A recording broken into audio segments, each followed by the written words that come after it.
So the first thing we're going to do is find the delta x and then the CI values. So our delta x is going to be the length of our interval, which is 1 minus negative 1 over n. So we'll get that our delta x is 2 over n. Now our CI is given for our general n by this formula. So in this case, our a, our left-hand endpoint, is negative 1, and then plus our I times delta x, which we know now to be 2 over n. So we can write CI as negative 1 plus 2I over n. Now, once you have your delta x and your CI, then we are going to plug this into the formula that we have, that the definite integral from a to b of f of x dx is equal to the limit as n goes to infinity of delta x summation I is equal to 1 to n of f of CI. And again, that is our Riemann sum. So we're finding the limit as n goes to infinity of the Riemann sums. Now, for this particular question, we have found what our delta x is. So our delta x here is equal to 2 over n.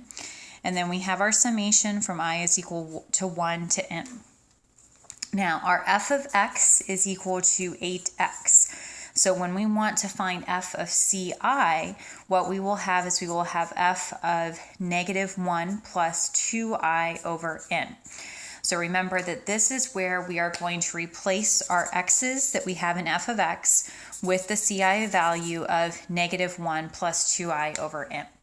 So if we do that, it's going to become 8 times negative 1 plus 2I over n. And I do want to just let you know one thing that I usually do is, instead of doing all the simplification inside of here, I'll kind of, when I'm figuring out f of CI, I'll kind of go off to the side and find that that is negative 8 plus 16I over n. So I'll go ahead and distribute and then plug that in for my f of CI.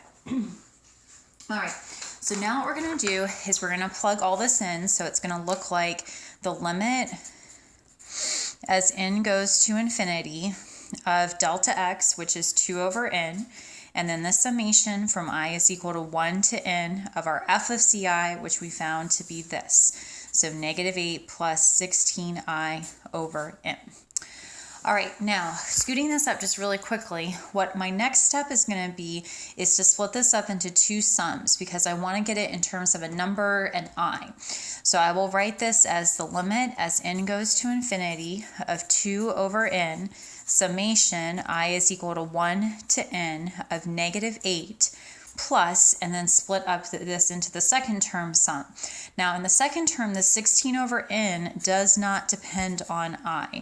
So you can bring that out, and then you'll just have 16 over n times the summation of I. Now, what you want to be super careful about in this problem is that all of this has to get multiplied by the 2 over n. So you don't want just the negative 8, you also want this second term to be multiplied as well. All right, so now we are going to plug in or use our summation formulas, and the summation formula for negative 8 is going to become negative 8n.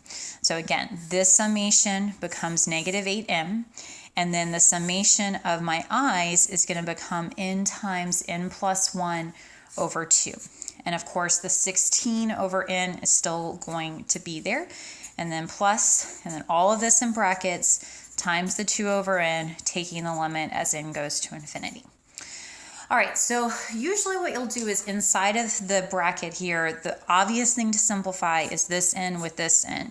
But beyond that, there's not really too much more simplification that needs to happen, because what we want to do is we want to get a bunch of terms as a number and a number over n to a power. So what we'll do is we are going to distribute.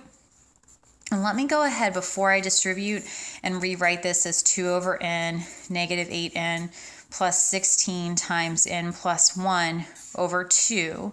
And then hopefully then it will become clear, if it's not before, that this 16 over 2 will just become 8. So this will be the limit as n goes to infinity of 2 over n. And then negative 8n plus, and here I would just knock myself out and distribute this, and so I get plus 8n plus 8.